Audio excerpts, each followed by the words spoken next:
राजस्थान में होने वाले विधानसभा चुनावों को लेकर सभी राजनीतिक पार्टियां चुनाव लड़ने वाले उम्मीदवारों और कार्यकर्ताओं ने तैयारियां शुरू कर दी हैं। इसी कड़ी में आम आदमी पार्टी से प्रदेश चुनाव प्रभारी विनय मिश्रा द्वारा हनुमानगढ़ जंक्शन स्थित आम आदमी पार्टी के कार्यालय का विधिवत रूप से उद्घाटन किया। इससे पूर्व नेताओं ने हनुमानगढ़ टाउन के ऐतिहासिक गुरुद्वारे शहीद सुखा सिंह बाबा मेहताब सिंह में माथा टेका और वहीं मीडिया से बात करते हुए विनय मिश्रा ने केंद्र की बीजेपी सरकार व राजस्थान की कांग्रेस सरकार पर जमकर निशाना साधा, जमकर बरसे। मिश्रा ने कहा कि आम आदमी पार्टी राजस्थान में 200 सीटों पर मजबूती से चुनाव लड़ेगी और जीतेगी। साथ ही मिश्रा ने कहा कि केंद्र सरकार दिल्ली सरकार की शक्तियां लगातार कम करने में लगी हैं। वहीं उन्होंने पत्रकारों के सवाल पर कि गहलोत कह रहे हैं कि उनको कुर्सी छोड़ नहीं रही है, पर कहा कि गहलोत ही जाने इसके बारे में, क्योंकि उन्होंने पायलट के किनारे करके कुर्सी छीनी है और कुर्सी की लड़ाई लड़ रहे हैं। आम आदमी से उनको कुछ नहीं लेना है।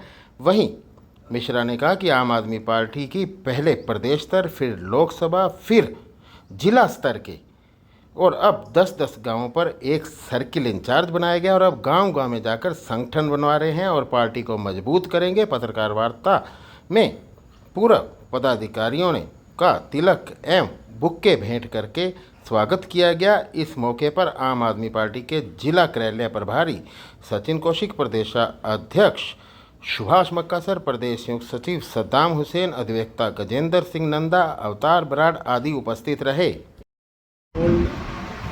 प्रेस वार्ता में बहुत बहुत स्वागत है। आपको पता है कि आम आदमी पार्टी पिछले वर्ष से पूरे राजस्थान में बहुत ज़्यादा एक्टिव है और हमने पीछे आपने देखा होगा पूरे प्रदेश स्तर का, लोकसभा स्तर का, जिला स्तर का हमने संगठन बनाया। उसके बाद हमने सर्कल इंचार्ज बनाए थे। सर्कल इंचार्ज कहने का मतलब कि हर 10 गाँव पे एक इंचार्ज बनाया था। उसके बाद जो अभी हमारा अगला कार्यक्रम इस महीने का था, इसमें हमें सभी गाँव में जाके गाँव की संगठन बनाना था और मुझे ये बताकर बहुत खुशी हो रही कि 70% गाँव में हमारा संगठन बन गया है, जिसमें एक सेक्रेटरी होता है, बाकी 10 लोग उसके मेंबर होते हैं। तो इस तरीके से हर गांव में हमारा संगठन बन गया है और जो विश्वास लोगों का है, जो प्यार और सम्मान लोगों का आम आदमी पार्टी के प्रति है, वो विश्वास दिला रहा है कि आम आदमी पार्टी बड़ी मजबूती से राजस्थान में चुनाव लड़ेगा भी और बड़ी मजबूती से सरकार बनाएगा भी। आपने देखा किस तरीके से जब अरविंद जी ने मात्र 10 साल में आम आदमी पार्टी को राष्ट्रीय पार्टी बनाई और राष्ट्रीय पार्टी बनाने के बाद जब हमने राष्ट्रीय मुद्दों पर बात करनी शुरू की तो बीजेपी की जो डर लगा वो आपके सामने है। पहले हमारे उप मुख्यमंत्री को शराब घोटाला में घुसा के बंद किया। अब जब उससे भी बात नहीं बनी, एमसीडी में भी जब हमारी सरकार बन गई तो उसका इन्होंने अब जीएनसीटी एक्ट लेके आए हैं, जिसके तहत ये दिल्ली सरकार के चुनी हुई सरकार को ताकत कम करके अब अफसरशाही को मजबूत करना चाहते हैं और पीछे के रास्ते से सरकार चलाना चाहते हैं। और पार्लियामेंट में जो भाषा अमित शाह जी की थी वो कहीं से भी मर्यादित नहीं थी और कहीं भी उन्होंने तथ्य नहीं दिए और बिना तथ्य के उन्होंने आधारहीन बात करके जीएनसीटी एक्ट लागू किया और दिल्ली को के चुने हुए सरकार को अपंग किया और दिल्ली के लोगों के साथ विश्वासघात किया है। तो आज पूरा देश देख रहा है कैसे मोदी जी लोकतंत्र को, संविधान को नहीं मानते, उसको दबा के पूरे देश में कैसे विपक्ष की जितनी सरकारें हैं उसको दबा रहे हैं। तो उसी को लेकर आज इंडिया एकत्रित हुआ है और आज हम लोग राजस्थान पूरा घूम रहे हैं। राजस्थान में जगह जगह जाके इनके बारे में बता रहे हैं। बड़ा अच्छा रिस्पॉन्स मिल रहा है कि मैं हनुमानगढ़ आया हूँ तो सब समाज के लोगों ने, चाहे हिंदू हो, मुसलमान हो, ब्राह्मण हो, सिख हो, सब ने भरपूर स्वागत किया और आम आदमी पार्टी की तरफ बड़ी उम्मीद से नजर लगा के देख रहे हैं कि आम आदमी पार्टी ऐसी पार्टी है जो राजस्थान में बदलाव। नुहू में हिंसा हो रही है, मणिपुर में हिंसा हो रही है, क्या है इस पर, क्या आम आदमी पार्टी का क्या रहेगा? देखिए, बहुत दुखद है। मणिपुर में 2 महिलाओं के साथ वीडियो वायरल होने के बाद जो है मीडिया जागी और हमने तो हमेशा, विपक्ष तो ये मांग कर ही रहा है कि लोकसभा में इस पर चर्चा हो, आर्टिकल 276 में इसमें चर्चा हो, लेकिन विपक्ष को उनकी आवाज़ दबाई जा रही है और जो सरकार है वो चाहती नहीं है, और वो 174 पे जो है बहस करना चाह रही है। जिस हमारी मांग है कि मणिपुर पे जब चर्चा हो तब प्रधानमंत्री सदन में रहे, प्रधानमंत्री इसका आप जवाब दें, क्योंकि लोगों ने वो प्रधानमंत्री जी को दिया है। प्रधानमंत्री पूरे देश में जब घूमे थे तो उन्होंने कहा था कि आप वोट, जो भी वोट दोगे आप मुझे दो।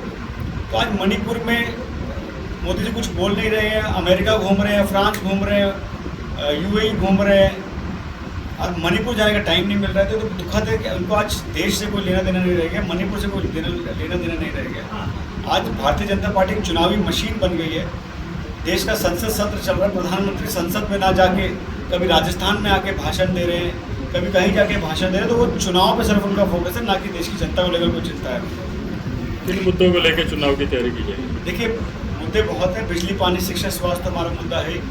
हमने शुरुआत की थी, मुझे बहुत खुशी है कि हमारे जो भी मुद्दे थे उसको दूसरी पार्टियां उसको कॉपी कर रही है, अपने बजट में लेके आ रही है।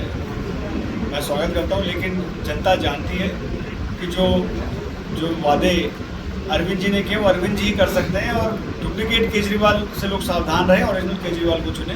तो जो हमारे मुद्दे हम ही पूरा करेंगे, और सबसे बड़ी बात, बजट तो सरप्लस में भी हम ही लेके आ सकते हैं, क्योंकि भ्रष्टाचार मुक्त अगर शासन को दे सकता है तो अरविंद जी दे सकते हैं। और आप देखिए, दिल्ली के बाद पंजाब में भी बेरोज़गारी को हमने ख़त्म करने की बात की, हमने रोज़गार निकाले, कच्चे जो संविदा पे थे उनको हमने पक्का करने की बात की। तो ऐसे तमाम मुद्दे जो हम दिल्ली और पंजाब में कर रहे हैं वही हम राजस्थान में भी करेंगे, और बेरोज़गारी तो सबसे बड़ा मुद्दा हमारे लिए है। गहलोत जी ने बयान दिया कि अभी कुर्सी मुझे छोड़ने नहीं देती है। अभी हाल ही में उनका बयान आया परसों।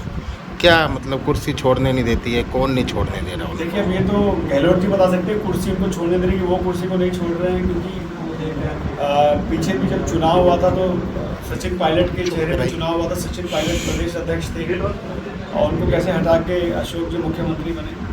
तो दुनिया देख रही है, दुनिया जान रही है। इसमें मैं क्या कहूँ, सब जान रहे हैं कि कुर्सी राजस्थान में किस्सा आम जनता को लेकर कोई बात नहीं कर रहा। दोनों पार्टियाँ सिर्फ कुर्सी को लेकर लड़ाई लड़ रही है। दोनों पार्टियों में एक दर्जन से ज़्यादा मुख्यमंत्री उम्मीदवार हैं, जबकि राजस्थान की जनता से कोई सरोकार नहीं है, सिर्फ और सिर्फ कुर्सी से सरोकार है। तो कुर्सी किसी को नहीं छोड़ रही। यहाँ तो दोनों पार्टियाँ कुर्सी को पकड़ने पर लगी हुई हैं। 4.5 साल के कार्यकाल के बाद अगर देखिए, बहुत अच्छी चीज़ है, राहत देना चाहिए, जनता को देना चाहिए। जनता का पैसा जनता को मिलना चाहिए, लेकिन जो तरीका अपनाया गया वो ठीक नहीं है। जैसे दिल्ली में हमने दिया तो डायरेक्ट सब्सिडी दी, डायरेक्ट हमने बिजली में सब्सिडी दी, किसी को लाइन में नहीं लगना पड़ा, किसी को अपना कागज़ नहीं भरना पड़ा, जिसका जो यूनिट था उसके हिसाब से उसको सुविधा मिली। बुजुर्गों को हमने कभी लाइन में लगा के तीर्थ यात्रा नहीं कराई, बच्चों को स्कूल एडमिशन के लिए कभी हमने लाइन में। तो जो गर्मी में जिस तरीके से लाइन, और सबसे बड़ी बात कि मुझे लगा जैसे कि जनता का पैसा जनता को मिला तो उस पर आप बहुत बड़ा एहसान कर रहे हैं। कि उनका पैसा, उनके टैक्स का पैसा अगर आप बचा के उनको दे रहे तो उनको बड़े सम्मान के साथ देना चाहिए था। मुझे तो कहीं ना कहीं उसके इम्प्लीमेंटेशन में खामियां थी।